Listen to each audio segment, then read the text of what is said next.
नमस्कार, स्वागत है आपका के न्यूज में। मैं हूं आपके साथ विशाल पंडित। आप देख रहे हैं 2024 का महासमर, और 2024 के महासमर में हम बात करेंगे रायबरेली और अमेठी की।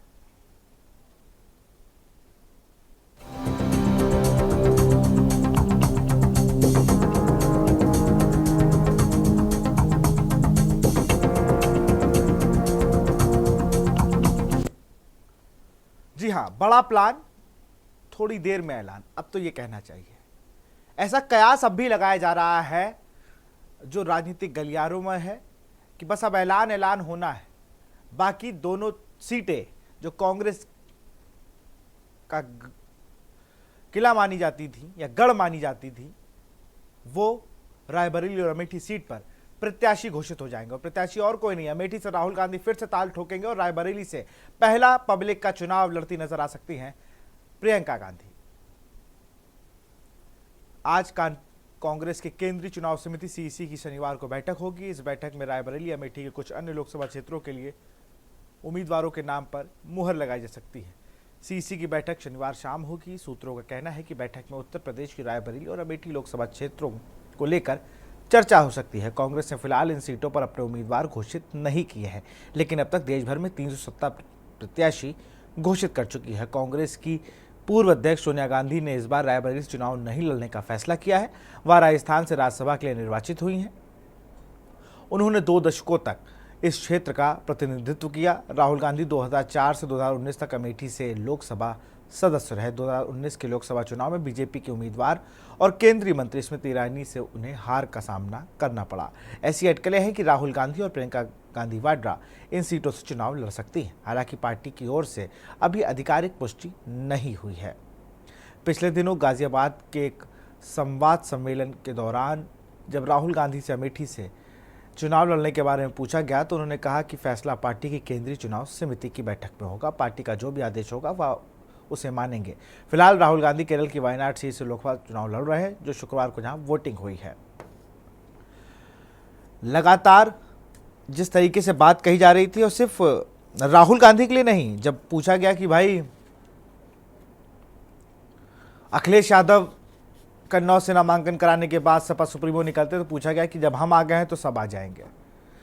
एक वो हिंट था। दीपक सिंह एमएलसी हैं, अमेठी से रहते हैं और कांग्रेस का अमेठी में प्रतिनिधित्व करते हैं।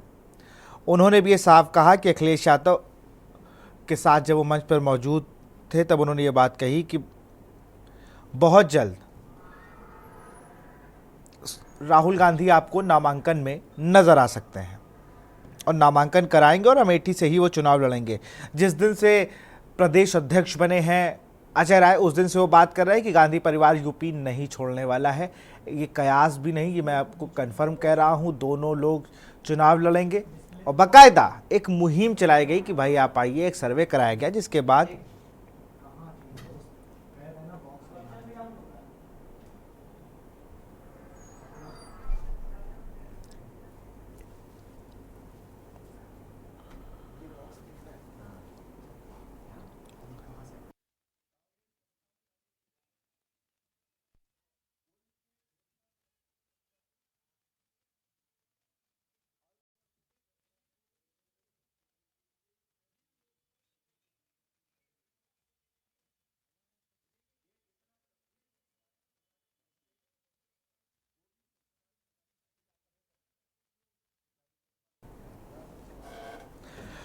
और इसी पर चर्चा आज हम करेंगे। सुरेंद्र दुबे वरिष्ठ पत्रकार, सर आपका बहुत बहुत स्वागत है। केशवानंद शुक्ला संवाददाता है रायबरेली से, इनका भी बहुत बहुत स्वागत। अखिलेश सिंह जी हैं, विशेष संवाददाता हैं दिल्ली से और पूरी नज़र बनाए हुए हैं, वो भी हमसे कुछ देर में जुड़ेंगे।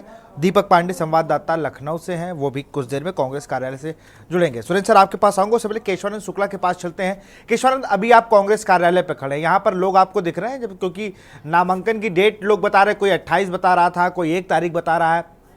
अमेठी में या रायबरेली में इसको लेकर क्या तैयारियां हैं?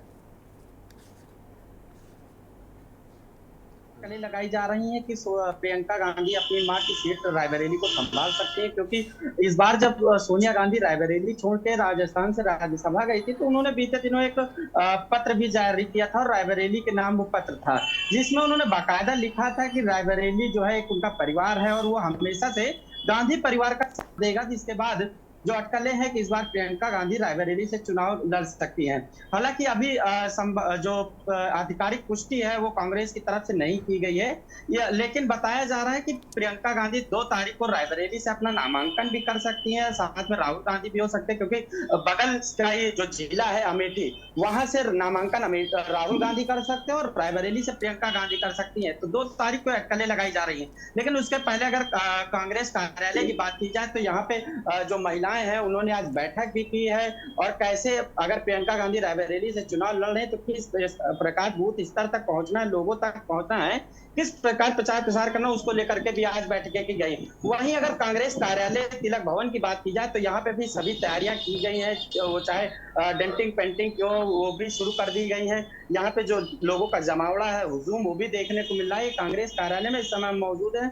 इसके अंदर अगर बात की जाए तो जो कांग्रेस के लोग हैं वो बैठे हुए बाकायदा मीटिंग कर रहे हैं और चर्चा बना रहे हैं, क्योंकि यहाँ पे 5वें चरण में चुनाव होना है और रायबरेली हमेशा से गांधी परिवार का कब्जा यहाँ पे देखने को मिला है।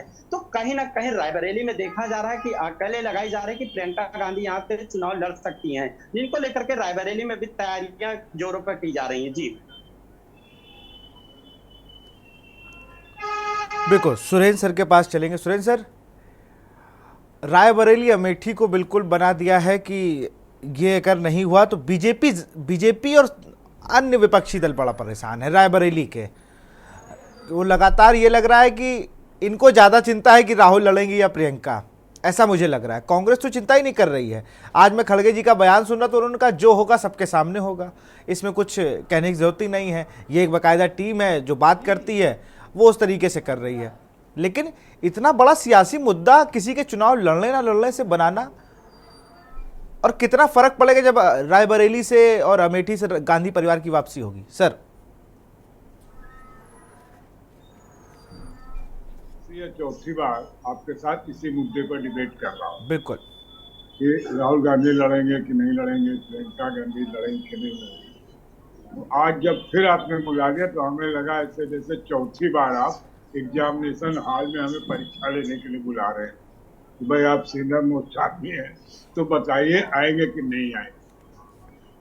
देखिए, चूंकि रायबरेली को क्या कहते सोनिया गांधी ने छोड़ दिया, वो चली गई राज्यसभा में, और उनका स्वास्थ्य भी इस लायक नहीं कि वो बहुत एक्टिव से पॉलिटिक्स में रहे। कांग्रेस में भी वो है और जब पूरा उनका वहाँ जज्बा बरकरार है, लेकिन फिजिकल हेल्थ तो फिजिकल हेल्थ है। तो कुछ चीज़ों की अनुमान लगाना स्वाभाविक है। जैसे सोनिया गांधी रायबरेली सीट क्यों छोड़ गई? भाई वहाँ एक लंबे समय से कांग्रेस का कब्जा रहा। सिर्फ एक बार वहाँ श्रीमती इंदिरा गांधी आई इमरजेंसी के बाद, बाकी कांग्रेस और रायबरेली को रायबरेली बनाया भी कांग्रेस सरकार, वरना रायबरेली और अमेठी दोनों गांव थे। पहले तो अमेठी अलग थी नहीं, सुल्तानपुर थी जब सोनिया गांधी हारे थे। तो दो, और ये अब की बार राहुल हारे, तो अगर अमेठी को ले तो मान लीजिए वहाँ 2 बार हार का सामना। रायबरेली में श्रीमती इंदिरा गांधी हारी थी इमरजेंसी की परिस्थिति में। मुझे ऐसा लगता है कि जब हम लोग बार बार इसकी चर्चा करते हैं तो कुछ स्वाभाविक बातें करते हैं कि भाई किसी का किसी खेत पर दबदबा हो, लगातार जीतता रहा हो तो वो क्यों छोड़ दे? जाहिर है नहीं छोड़े।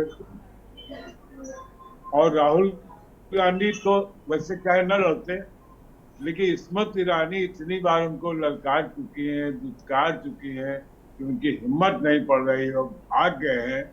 तो अब राहुल गांधी के लिए अमेठी से चुनाव लड़ना एक मजबूरी है और कांग्रेस के लिए जरूरी भी है, क्योंकि अगर अमेठी से क्या कहते हैं राहुल गांधी और रायबरेली से प्रियंका लड़ते जो कांग्रेस को एक बहुत अच्छा सपोर्ट में, एक तो यहाँ वो 70 सीटों पर लड़ी रहे कुल, और कांग्रेस का ऑर्गेनाइजेशन पूरे उत्तर प्रदेश से बहुत कमजोर, ये बात हम भी जानते हैं, कांग्रेस भी जानते। तो ये दोनों नेता अगर उत्तर प्रदेश से लड़ेंगे तो रायबरेली, अमेठी और उसके आसपास की 4-5 सीटों पर बहुत अच्छा संदेश जाएगा और हर समय पूरे उत्तर प्रदेश पर उनकी गतिविधियां केंद्रित रहेंगी। और राहुल की जो विशेष, क्योंकि स्मृति ईरानी, मैं आज देख रहा था उनका एक वीडियो जिसमें तमाम महिलाओं के साथ बैठकर कुछ मुझे लगता है रिलीजियस कार्यक्रम में थी, जहां वो सिंदूर वगैरह लगा रही थी। इसका मतलब स्मृति ईरानी पूरी ताकत के साथ लगी हुई है कि हमको ये सीट जीतनी है। और अब तो नहीं कह रहे, लेकिन कई दिन पहले लगातार कह रहे थे कि राहुल भाग गए। तो अब राहुल अगर नहीं लड़ेंगे तो वाकई माना जाएगा कि राहुल गांधी भाग गए और फिर कांग्रेस के लिए उत्तर प्रदेश में काफी खराब स्थिति होगी। जी बिल्कुल। और अब जैसी कि अभी खबरें आ रही हैं फिर से, जो पिछले 3 बार में हुआ, आज आप चौथी बार यहाँ हैं, कि 8 बजे सीईसी की बैठक होगी जिसके बाद यह ऐलान हो सकता है। लेकिन उससे परे सर एक बात और भी है, हम रायबरेली की बात जब करते हैं तो ये होता है कि भाई सोनिया गांधी, लेकिन रायबरेली में अन्य विपक्षी दल, मतलब वहाँ पर जो विपक्षी दल है या भाजपा की बात करें, भाजपा ने अभी तक अपना प्रत्याशी घोषित नहीं किया। ये एक बड़ा कारण इसमें क्या हो सकता है कि उन्होंने प्रत्याशी घोषित नहीं किया? देखिए, उनके दिमाग में अब मान लीजिए प्रियंका लड़े वहां, तो प्रियंका का कोई कद का उत्तर प्रदेश में नेता भाजपा का नहीं। उनकी नजर होगी कि कोई महिला ही तलाशी जाए, तो वहां भाजपा टिकट नहीं दे रही, घोषित नहीं कर रही। उनको लगता है कि अगर मान लीजिए प्रियंका गांधी नहीं लड़ी तब तो हमारे लिए बहुत आसान होगा, हम किसी को लड़ा देंगे। और प्रियंका गांधी लड़ेंगी तो फिर देखना होगा कि हम कौन सी महिला प्रत्याशी लाए, कौन सा पुरुष प्रत्याशी लाए जो अच्छी फाइट दे सके। एक बात तो देखिए, मान लीजिए कि रायबरेली में कांग्रेस की स्थिति बहुत मजबूत है, वहां बीजेपी के लिए आज की परिस्थिति 2019 को छोड़ दीजिए, आज तो बीजेपी का जो ओवरऑल ग्राफ है पूरे देश में, और अभी 26 तारीख को आपने देखा मतदान जिस ढंग से कमतर होता जा रहा है और चर्चाएं हैं कि बीजेपी काफी कमजोर हुई है। चर्चाएं ये है कि नरेंद्र मोदी का जो जादू था वो लगातार कम हो रहा है, और अगर वो जादू कम हो रहा है तो क्या होगा, क्योंकि नरेंद्र मोदी के जादू से ही भाजपा चल रही है। बिल्कुल, ये तो है। जादू नहीं। हाँ, अगर नरेंद्र मोदी का जादू नहीं चलेगा तो फिर भाजपा नहीं जीतेगी। ऐसे स्थिति में रायबरेली में उनको बड़ा सोच समझ के कदम उठाना है कि उनकी जग हसाई ना, सीट छोड़ नहीं सकते, तो कोई ऐसा कैंडिडेट लाएंगे जो अच्छा मुकाबला करके अच्छी खासी हार स्वीकार करने की स्थिति में रहे, ताकि एक फेस सीलिंग होती। आपने देखा होगा, मैं बहुत से नेताओं को जानता हूँ, तुम्हारे परनम मित्र, वो जिंदगी में कोई चुनाव नहीं आज तक जीते, लेकिन हर चुनाव लड़ते हैं। तो मैंने उनसे एक बार कहा तो उन्होंने कह लिया, अरे भाई हम नेता हैं, चुनाव लड़ना हमारा कर्तव्य, जनता नहीं जिताती, और उस हार के कारण भी वो इलाके में बड़े भारी नेता बने हुए हैं। जी हाँ, से वो पूर्व प्रत्याशी के नाम से ही अपना मशहूर है। हाँ, पूर्व प्रत्याशी अखिलेश सिंह जी विशेष संवाददाता है दिल्ली से, और वो इस टाइम कांग्रेस मुख्यालय में ही मौजूद है। अखिलेश जी, सीसी की बैठक का समय और कितने % चांसेस हैं आज भी रायबरेली और अमेठी के नामों के ऐलान होने के? अखिलेश जी, अब तो बता दें कि आज कांग्रेस इलेक्शन कमेटी की आज करीब 8 से 8:30 के बीच में बैठक होगी। हम आपको दिखाते हैं, जो हमारे पीछे आपको बिल्डिंग दिख रही है, यहीं पर बैठक होगी। और जो इलेक्शन कमीशन कांग्रेस की जो बैठक होगी उसमें आज अमेठी और रायबरेली के दोनों सीटों के लिए मुहर लग सकती है। और खासकर इसमें से अमेठी से राहुल गांधी के नाम पर और दूसरी रायबरेली से प्रियंका गांधी के नाम पर भी चर्चा जो चल रही थी उस पर भी मुहर रख सकती है। आज जिस प्रकार आनन फानन में उत्तर प्रदेश कांग्रेस के प्रभारी अविनाश पांडे को दिल्ली बुलाया गया, कांग्रेस संसदीय दल की नेता मोना तिवारी उनको भी यहां पर बुलाया गया, उन सबको इस मीटिंग में शामिल रहने के लिए कहा गया। तो इससे अंदाजा लगाया जा रहा है कि पूरी तरह से कि शाम को जो कांग्रेस इलेक्शन कमेटी की 8 से 8:30 बजे के बीच में जो मीटिंग होगी, उस मीटिंग के दौरान अमेठी लोकसभा सीट से राहुल गांधी के लिए और रायबरेली लोकसभा सीट से प्रियंका गांधी के नाम पर मुहर लग सकती है। क्योंकि लगातार ये कहा जा रहा था और समाजवादी पार्टी की तरफ से भी कांग्रेस पर दबाव बनाया जा रहा था कि इन दोनों सीटों को उन्होंने गांधी परिवार के लिए छोड़ा है, इसलिए कांग्रेस के जो प्रत्याशी हों वो गांधी परिवार से हों।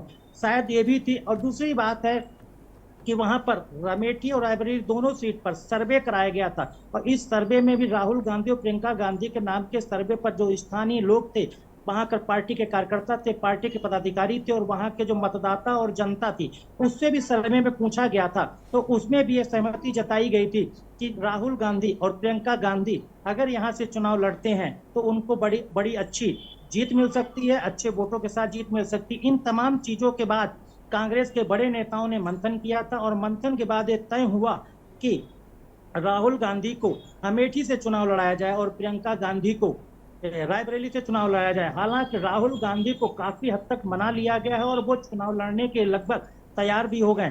थोड़ी बहुत कसर जो बची है वो प्रियंका गांधी के नाम पर बची है। प्रियंका गांधी कुछ हद तक ये चाहती है कि वो चुनाव ना लड़े, चुनाव नहीं लड़ना चाहती है। हालांकि सीनियर कांग्रेस लीडर्स हैं, उनको समझाने में लगे हुए हैं कि चुनावी हार जीत चलती रहती है, लेकिन राजनीति में सबसे बड़ा नेता बनने के लिए और राजनीति में लगातार अपनी दमदारी बनाए रखने के लिए चुनाव लड़ना चाहिए। और आप जब आप कांग्रेस में दूसरे प्रत्याशियों को जिताने के लिए बड़ी बड़ी जनसभाएं करती हैं, रोड शो करती हैं, इसलिए आपको भी मैदान में आना चाहिए। ऐसा कांग्रेस के वरिष्ठ नेता लगातार उनको समझा रहे थे। तो अब उम्मीद की जा रही है कि जिस प्रकार अमेठी से राहुल गांधी चुनाव लड़ने के लिए तैयार हो गए हैं, उसी प्रकार प्रियंका गांधी भी रायबरेली सीट से चुनाव लड़ने के लिए तैयार हो गई हैं। फिलहाल आज जो कांग्रेस इलेक्शन कमेटी सीईसी की जो शाम 8 से 8:30 के बजे बीच मीटिंग होगी, इसमें तय होगा कि इन दोनों नामों पर मुहर लगती है या नहीं। फिलहाल कांग्रेस के जो सूत्रों से जानकारी मिल रही है, जो चर्चा हो रही है, उसके हिसाब से ये लग रहा है कि आज इन दोनों नामों पर मुहर लग सकती है। दूसरी सबसे बड़ी चीज है कि जिस प्रकार आनन फानन में उत्तर प्रदेश कांग्रेस प्रभारी अविनाश पांडे को यहां बुलाया गया है और मोना तिवारी को भी यहां बुलाया गया, इससे कंफर्म होता है कि इनको यहां पर आज नामों पर फाइनल मुहर लगाई जा सकती है। दूसरी एक और चीज आप मैं बताऊं, यहां पर जिस प्रकार कि उत्तर प्रदेश में कांग्रेस का जो स्तर है और कांग्रेस के जो मतदाता हैं और कांग्रेस जो कार्यकर्ता हैं और पार्टी के जो संगठन है, वो लगातार मांग कर रहा था कि गांधी परिवार के किसी भी प्रतिनिधि को रायबरेली अमेठी से चुनाव लड़ना चाहिए और उत्तर प्रदेश में हर समय सक्रिय बने रहना चाहिए, ताकि कांग्रेस का जो मनोबल है वो बढ़ता रहे और वहां पर कांग्रेस की सीटें मतदाता और संगठन को मजबूती करने में फायदा मिलेगा। फिलहाल जिस प्रकार कांग्रेस अब फैसला लेने जा रही है कि राहुल गांधी को अमेठी से और प्रियंका गांधी को रायबरेली से चुनाव लड़ा दे, इस प्रकार की बैठकों का दौर बिल्कुल बैठकों का दौर जारी है और रायबरेली में भी इसकी हलचल देखने को मिल रही है। हमारे साथ केशवानंद जुड़े हुए हैं, संवाददाता है रायबरेली से। अभी आप कार्यालय के बाहर हैं, अगर आप अंदर जा सके वहां पर लोगों से बातचीत, क्योंकि उनके पास भी जैसे अमेठी में डेंटिंग पेंटिंग शुरू हो गई थी, वहां पे कार्यकर्ता क्या कुछ कह रहे हैं, अगर वहां पर मौजूद हो कार्यकर्ता में वहां पर कार्यालय में। बिल्कुल, देखिए अंदर चलते हैं और दिखाते हैं यहाँ पे जो कार्यकर्ता हैं, क्योंकि जो अटकलें लगाई जा रही थी आज देर शाम बैठक के बाद प्रियंका गांधी का नाम घोषित हो सकता है, तो वहीं लोगों में काफी हलचल भी है, उत्साह भी। इस समय हम कांग्रेस कार्यालय के अंदर हैं और अंदर की तस्वीरें दिखाएंगे। ये देख सकते हैं अंदर तैयारियां जो है काफी जोरों शोरों से भी की जा रही हैं और जो यहाँ पे डेंटिंग पेंटिंग का जो कार्य है वो भी काफी तेज किया जा रहा है। ये देख सकते हैं कांग्रेस के जो पदाधिकारी, जिला अध्यक्ष, तमाम बड़े नेता यहाँ पे भी मौजूद हैं और जानते हैं कि आखिर जो तैयारियां हैं वो किस प्रकार की। हमारे साथ बातचीत करने के लिए कांग्रेस के जिला अध्यक्ष, इनसे हम जानते हैं कि आखिर किस प्रकार तैयारियां हैं। अध्यक्ष जी, देखा जाए प्रियंका गांधी रायबरेली से संभावित की वो कर सकती है, किस प्रकार रायबरेली में तैयारियां कर रहे हैं आप लोग? रायबरेली में तैयारियां पूरी हैं चुनाव की, क्योंकि हमारे जो जिले के कार्यकर्ता है, कांग्रेस के पदाधिकारी हैं, निरंतर जनता के बीच में रहते हैं और संभावना ये बन रही है कि गांधी परिवार से ही कोई व्यक्ति चुनाव लड़ेगा। प्रियंका गांधी जी की डिमांड हालांकि ज्यादा है, लोग जनता ज्यादा कह रहे हैं कि प्रियंका गांधी जी को चुनाव रायबरेली से लड़ना चाहिए। यहाँ तक कि विरोधी लोग भी कह रहे हैं कि प्रियंका गांधी जी अगर चुनाव यहाँ से रायबरेली से लड़ना चाहिए। तो हमारी तैयारियां पूरी हैं। हमारे कार्यकर्ता गांव-गांव, घर-घर जो है गारंटी कार्ड इसमें जो बांट रहे हैं, जो राहुल गांधी जी के द्वारा गारंटी कार्ड आदरणीय मल्लिकार्जुन जी खड़गे जी के द्वारा और तमाम हमारे शीर्ष नेताओं के द्वारा जो गारंटी कार्ड घोषणा पत्र जारी किया गया था, वो घर-घर लोग बांट रहे हैं और अच्छा रिस्पांस आ रहा है उसका। तो ये हमारे साथ कांग्रेस के जिला केशवानंद, इनसे ये पूछ लीजिए, जिला अध्यक्ष से ये पूछ लीजिए कि भाई रायबरेली में आपको कुछ भाजपा ने प्रत्याशी भी नहीं उतारा, उसे किस नजरिए से देखेंगे? देखिए, उसको हम लोग कभी दूसरी पार्टी पर बहुत ध्यान नहीं देते। हमारा संगठन क्षेत्रों में है, वार्डों में है, जनता के बीच में हमारा हर कार्यकर्ता, हमारा सारा नेता। और राहुल कांग्रेस पार्टी की जो नीतियां हैं, जो गारंटियां हैं युवाओं के लिए, किसान के लिए, श्रमिकों के लिए, नारियों के लिए, तो उन सबको जो गारंटी दिया है, जो बातें कही हैं, महंगाई बेरोजगारी के खिलाफ लोग जनता के बीच में जा रहे हैं, अपनी बात रख रहे हैं। और भाजपा का रायबरेली में कोई अस्तित्व नहीं है। यहाँ पे उन्होंने क्योंकि कुछ नहीं किया, रायबरेली में एम्स था, रेलवे कोच था, 5-5 NH थे, इवन जो हमारा एक रिंग रोड था, उन्होंने 10 साल में जितना विकास रायबरेली का रोक पाए उन्होंने रोका है। आप लोगों किस प्रकार तैयारियां कर रहे हैं रायबरेली में? रायबरेली में तैयारी परमानेंट चलती रहती है। हमारे संगठनात्मक तौर पर हमारी बीच में सारी न्याय पंचायत स्तर पर, ब्लॉक स्तर पर मीटिंगें चलती रहती हैं, बूथ की समीक्षा हमारी चलती रहती है और चल रही है। किसान कोई इशारा हुआ हो किसी के प्रत्याशी का, ऐसी सवाल उनसे पूछ लीजिए। ऐतिहासिक जीत, प्रियंका जी चुनाव लड़ेंगे, ऐतिहासिक जीत होगी और रायबरेली विकास बनाएगा। तो ये देख सकते हैं कांग्रेस कार्यालय है जहाँ पे किशोरन, क्या नामांकन के सेट लिए गए हैं? क्या नामांकन के कोई सेट रायबरेली से लिए गए हैं? नामांकन के कोई पत्र लिए गए हैं क्या वहां पर किसी के नाम से? जी, देखा जाए तो नामांकन की भी तैयारियां शुरू हो गई हैं। तो क्या नामांकन को लेकर के कुछ तैयारियां हैं? क्या पत्र वगैरह लिया गया अभी कांग्रेस पार्टी से? नहीं, अभी तो पत्र वगैरह कोई नहीं लिया गया है। हालांकि जब प्रियंका गांधी जी चुनाव लड़ेंगी तो निश्चित रूप से नामांकन पत्र मिल जाएगा, उसमें कोई वैसी बात नहीं है। और तैयारियां यहाँ तक कार्यकर्ता हमारा पूरा तैयार है। चुनाव जो भी लड़ेगा भारी बहुमत से जीतेगा और विरोधी पार्टी का जबरदस्त होगी। बिल्कुल। देख यहाँ पे बात की जाए तो अभी नामांकन पत्र नहीं लिया गया क्योंकि अभी प्रत्याशी की घोषणा नहीं हुई है, और वहीं 3 तारीख तक रायबरेली में नामांकन होना है। तो फिलहाल रायबरेली में जो तैयारियां हैं वो काफी तेज हैं और अटकलें लगाई जा रही है कि जो आज बैठक होनी है दिल्ली में, बैठक होने के बाद रायबरेली और अमेठी के जो प्रत्याशी हैं उनके नाम की जो लिस्ट है वो जारी की जा सकती है। जी बिल्कुल, अखिलेश सिंह जी भी मौजूद है हमारे साथ कांग्रेस के AICC मुख्यालय से। अखिलेश जी, वहाँ का इस टाइम क्या, क्योंकि अविनाश पांडे भी पहुंचे, मुझे खबर है कि अजय राय भी वहाँ पर पहुंचे हुए हैं, वाराणसी से प्रत्याशी है, प्रदेश अध्यक्ष हैं, दीपक सिंह अमेठी से MLC हैं, वो भी वहाँ पहुँचे हुए हैं। इस तरीके से यूपी के जो बड़े चेहरे हैं कांग्रेस के वो वहाँ पहुँचे हुए हैं।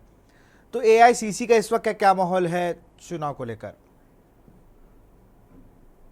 जिस प्रकार अमेठी और रायबरेली के लिए चर्चा हर जगह जोर है, चाहे वो विपक्ष हो, चाहे सरकार हो, चाहे भाजपा हो, हर जगह अमेठी और रायबरेली की 2 सीटों के लिए लगातार चल रही है। और सस्पेंस जिस प्रकार बरकरार था वो सस्पेंस लग रहा आज खत्म होगा। सस्पेंस खत्म होने की वजह इसलिए आज अंदाजा लगाया जा रहा है कि शाम को 8:30 बजे कांग्रेस इलेक्शन कमेटी की बैठक होगी, उसके लिए यूपी के नेताओं को यहाँ बुलाया गया, वो भी हो रहे हैं। और दूसरा सबसे बड़ी बात है, सुनील कोनुमोली के द्वारा जो अमेठी और रायबरेली में सर्वे कराया गया था, उस सर्वे में ये पता लगाने की कोशिश की गई थी अगर अमेठी से राहुल गांधी और रायबरेली से प्रियंका गांधी को कांग्रेस का प्रत्याशी बनाया जाता है तो प्रत्याशी बनाए जाने पर वहां के लोगों के अंदर क्या राय है। तो जो रिपोर्ट आई थी उसमें बहुत पॉजिटिव रिस्पांस दोनों चेहरों के लिए मिला था। इसके बाद वो रिपोर्ट कांग्रेस अध्यक्ष को सौंपी गई थी और उसको कांग्रेस वर्किंग कमेटी में भी रखा गया था। उसमें ये बात को फैसला लिया गया था कि दोनों चेहरों को दोनों सीट पर वहां पर अमेठी और रायबरेली में उतारा जा सकता है। इसके बाद कांग्रेस 14 नेताएं जो वरिष्ठ कांग्रेसी नेता हैं उन्होंने राहुल गांधी से मुलाकात की थी। इस टीम ने राहुल गांधी को ये समझाने की कोशिश की थी कि वायनाड में इलेक्शन 26 को खत्म हो जाएगा, उसके बाद वहाँ का नामांकन शुरू होगा, चुनावी प्रक्रिया अमेठी लड़ सकते हैं, उसका असर वायनाड में भी नहीं दिखेगा क्योंकि वायनाड में इलेक्शन खत्म हो चुके होगा। इसके बाद पूरी तैयारी हुई। उसके बाद कांग्रेस के जो वरिष्ठ नेताओं ने समझाने की कोशिश राहुल गांधी को की थी, वो बात उनको समझ और राहुल गांधी ने उसके बाद चुनाव लड़ने की हामी भर दी। इसके बाद वरिष्ठ पदाधिकारी थे और नेताओं के अंदर फिर अमेठी से चुनाव लड़ाने की तैयारी शुरू हुई और उसी साथ यहाँ पर आज चर्चा है, हलचल भी है। हम अगर आपको दिखाएं तो काफी लोग यहाँ पर दिख रहे हैं क्योंकि उसके हिसाब से यहाँ पर लोगों का आना शुरू हो गया है कि आज कांग्रेस इलेक्शन कमेटी की जो मीटिंग होगी उसमें राहुल गांधी और प्रियंका गांधी के नाम पर चर्चा होगी और मुहर लड़ने के लिए लग सकती है। बिल्कुल, अब ये कयास लगाया जा रहा है 8 बजे के करीब यह ऐलान होगा जब सीईसी की बैठक खत्म होगी 8 साढ़े 8 के बीच, तो मुझे लगता है देर रात एक और लिस्ट जारी हो सकती है कांग्रेस की, जिसमें हमें राहुल गांधी का अमेठी से और प्रियंका का रायबरेली से नाम दिखे। सुरेंद्र दुबे जी है, फाइनल कमेंट उनसे लेता हूं, फिर डिबेट को क्लोज करता हूं। सर, दोनों कार्यालयों में भीड़ बहुत है, जिला अध्यक्ष कुर्सियों में बैठ चुके हैं। रायबरेली की अगर बात की जाए, अमेठी के भी हाल वही है, और नामांकन पत्र अभी तक नहीं लिया गया है, तो इसके तरफ जो लोकल संगठन है उसको भी ये अंदेशा है कि कोई गांधी परिवार से ही आ रहा है। देखिए, एक बात आप इसमें कि अगर मान लीजिए हम ट्रेन से हमें कहीं बाहर जाना है, तो अगर हमारा इरादा पक्का है तो टिकट कब लिया है, कराई कर नहीं कराई, इसका बहुत महत्व नहीं होता है। नामांकन पत्र तो उनको मिल ही जाएगा। इस पूरी डिबेट में एक नाम हम लोग भूल गए, वो नाम है वरुण गांधी। 1 महीना पहले, यानी कि जब चुनाव अनाउंस नहीं हुए थे, तब भी वरुण गांधी का नाम तब से चल रहा था कि बीजेपी शायद इनको टिकट न दे, और राहुल गांधी और वरुण गांधी में कोई अंडरस्टैंडिंग हो गई है और अमेठी से शायद वरुण गांधी लड़े। फिर वो हुआ कि नहीं, अगर अमेठी से राहुल लड़ेंगे तो वरुण गांधी रायबरेली से लड़ सकते हैं, और ये दोनों बातें स्वाभाविक से लग भी रही थी। उस समय भी आपको याद, उस दिन भी हम लोग बहस कर रहे थे, डिबेट पर थे, तो हमने कहा भाई देवरानी जेठानी का झगड़ा जो है हमारे हिंदू परिवारों में बड़ा लंबा होता है, और इसमें कोई सहमति होगी, कोई समझौता होगा, ये बड़ा मुश्किल काम होता है। अल्टीमेटली मैंने देखा, जैसे जब वरुण गांधी का टिकट पीलीभीत से कटा, तो ऐसा लगा सारे पत्रकारों की अब तो वरुण गांधी को दे देंगे टिकट, लेकिन वरुण गांधी से बात नहीं बनी, और जाहिर नहीं बनी तो उसमें सोनिया गांधी और मेनका गांधी उसके पीछे हैं, क्योंकि मेरी जानकारी के अनुसार ये जो राहुल गांधी है, तो सोनिया गांधी की बात को टाल नहीं सकते, और उनकी नाराजगी कोई बर्दाश्त नहीं करे। तो अगर वो इससे हम ये अंदाज लगाते हैं कि शायद सोनिया गांधी न तैयार हुई हो, तो वरुण गांधी का नाम कट गया। बीच में एक पिलर भी छोड़ा गया अमेठी के लिए, राहुल वाड्रा, अरे वो रॉबर्ट वाड्रा, रॉबर्ट वाड्रा का नाम चलाया गया, उसके पोस्टर भी लगा दिए गए। तो मुझे लगता है शायद कांग्रेस पार्टी ने पिलर छोड़कर ये जानने की कोशिश की हो कि देखे इनको लड़ाया जाए तो क्या, वो चला नहीं, एक ही 2 दिन को पोस्टर कर रहे।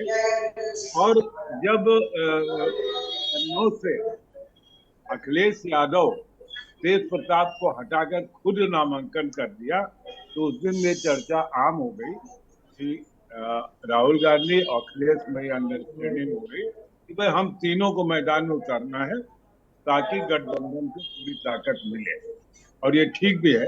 तो मुझे ऐसा लगता है कि राहुल गांधी चुनाव लड़ेंगे अमेठी से, और रायबरेली से भी प्रियंका से अच्छा कैंडिडेट उनको नहीं मिलेगा।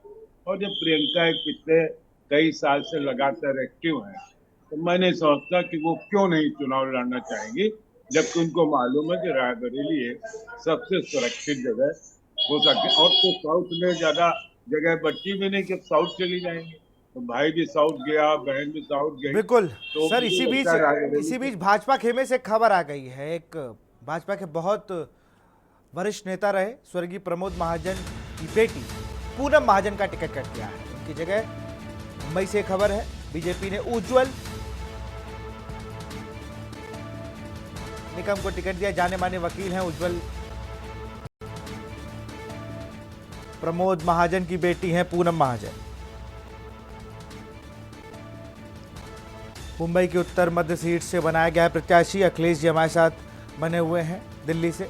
अखिलेश जी, एक बड़ा फेरबदल है, क्योंकि जो मुंबई की उत्तर पूर्वी सीट थी उस पर महाजन परिवार का ठीक ठाक दबदबा था, और प्रमोद महाजन की बेटी पूनम महाजन वहां से जीतती भी आई है। इस बार उनका टिकट काटकर देश के जाने माने वकील उज्ज्वल को दिया गया है।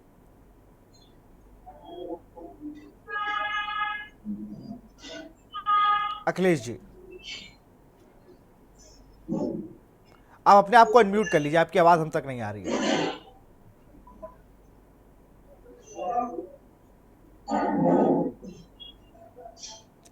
आप अनम्यूट नहीं हुए हैं, आप अनम्यूट नहीं हुए। खबर बता रहे हैं बीजेपी ने उज्ज्वल निकम को टिकट दिया है। अखिलेश जी, एक बड़ा फेरबदल हुआ है, पूनम महाजन का टिकट काटा गया है। जी बिल्कुल, पूनम महाजन को प्रमोद महाजन की विरासत के तौर पर मुंबई में देखा जाता था। भारतीय जनता पार्टी का जब अटल अडवाणी का दौर हुआ करता था, उस समय प्रमोद महाजन के एक बहुत बड़ा नाम हुआ करता था। वो बड़े कद्दावर नेता के तौर पर गिने जाते थे। उसके अलावा इनको इलेक्शन मैनेजमेंट में उनका काफी अहम रोल रहता। जब भी कोई चुनाव होता था तो अटल अडवाणी जोड़ी के साथ प्रमोद महाजन एक मैनेजमेंट के तरह काम करते थे इलेक्शन में। और उसके बाद जब उनके मरने के बाद उनकी विरासत को संभालने के तौर पर उनकी बेटी पूनम महाजन जब आई, तो सबसे पहले उनको भारतीय जनता पार्टी ने अपने कार्यक्रमों, ट्रेनिंग और तमाम चीजों को सीखने के लिए उनको युवा मोर्चा में सबसे पहले लाया गया और युवा मोर्चा का राष्ट्रीय अध्यक्ष भी बनाया गया। उसके बाद जब 19 का इलेक्शन होता है तो लोकसभा 19 में उनको टिकट भी दी जाती है और वो इलेक्शन जीत भी जाती हैं। लेकिन इसके बाद जो इस 2024 के इलेक्शन में जिस प्रकार उनकी टिकट कटती है, ये बेहद उनको झटके लिए कहा जा सकता है, क्योंकि यूथ नेता के तौर पर गिनी जाती थी, यूथ नेत्री भी कही थी, तेज तर्राक नेत्री भी कहा जाता था, भाषण भी अच्छा देती थी, मुद्दों को भी अच्छी तरह से रखती थी, मीडिया में भी बात अच्छी तरह से रखती थी। इन तमाम चीजों को मद्देनजर ये माना जा रहा था कि पूनम महाजन को इस तरह से चुनाव में फाइट के लिए उतारा जाएगा। लेकिन जिस प्रकार बीजेपी अब प्रथम चरण, दूसरे चरण के बाद जिस प्रकार धीरे धीरे माहौल बदल रहा है और जिस प्रकार लग रहा है वोटिंग परसेंटेज घट रही, तो ऐसे नेताओं को टिकट काटना शुरू कर दिया है और नेताओं को आगे भी काट सकती हैं। जिनका जनता से लगाव कम रहा है, कार्यकर्ताओं से लगाव कम रहा है, वो अपने को हाई प्रोफाइल नेता मानते थे, अपनी बैकग्राउंड का उनका प्रभाव दिखाते हैं कि मेरी राजनीतिक विरासत बड़ी है, मैं बड़े घराने से आती हूँ, बड़े बाप की बेटी हूँ, बड़े राजनेता रहे, उनके तौर पर बड़ी नेत्री बनी हूँ। इन तमाम चीजों को लेकर जो कैंडिडेट से भाजपा के बड़े नेता जिन पर इस तरह के लगातार कार्यकर्ता आरोप लगाते रहे थे और जिन पर इस तरह की शिकायतें आती थी, भाजपा के अंदर में रिपोर्ट्स आती थी, उन नेताओं पर भाजपा टिकट काटना शुरू कर दिए। क्योंकि बिल्कुल, अब तो थोड़ी सी अगर कार्यकर्ता ही आपसे नाराज है, नहीं पहचान रही और किस नीति पे काम कर रही है, ये भाजपा को अभी कोई समझ नहीं सकता। क्योंकि भाजपा कहीं पैरासूट पर प्रत्याशी दे देती है, कहीं आपके जमे जमाए कैंडिडेट को टिकट काट कर किसी दूसरे को लड़ाने में तुरंत कहती है आप इन्हें लड़ाइए। चाहे मेरठ पर भी देखने को मिला, ये हमको अब मुंबई की उत्तर मध्य सीट पर भी देखने को मिल रहा है। ऐसे तमाम टिकट है जहां पर थोड़ा हैरानी वाले फैसले हुए। बहुत बहुत शुक्रिया अखिलेश जी हमसे जुड़ने के लिए। आपका, केशवानंद आपका भी बहुत बहुत शुक्रिया, सुरेंद्र सर आपका भी बहुत बहुत शुक्रिया। तो बड़ा ऐलान होने वाला है। यूपी की 2 सीटें जो कांग्रेस का गढ़ मानी जाती है, इनसे कौन चुनाव लड़ेगा, ये मुझे लगता है देर रात एक और लिस्ट कांग्रेस की जारी हो सकती है। बैठक कुछ ही देर में शुरू होगी। यूपी के प्रभारी अविनाश पांडे और तमाम नेता दिल्ली पहुंचे हुए हैं, तो एक बड़े ऐलान के साथ ही वापस आएंगे। हो सकता है राहुल गांधी, जो भाजपा की मांग है कि भाई आइए लड़िए, आप तो चले गए छोड़ के अमेठी को, रायबरेली से सोनिया गांधी जी राज्यसभा चली गई, तो इस बार वो चुनाव नहीं लड़ रही। इन दोनों की जगह लड़ेगा कौन, ये देखने वाली बात होगी। फिलहाल 2024 के महासभर में इतना ही। देखते रहिए के न्यूज़ इंडिया।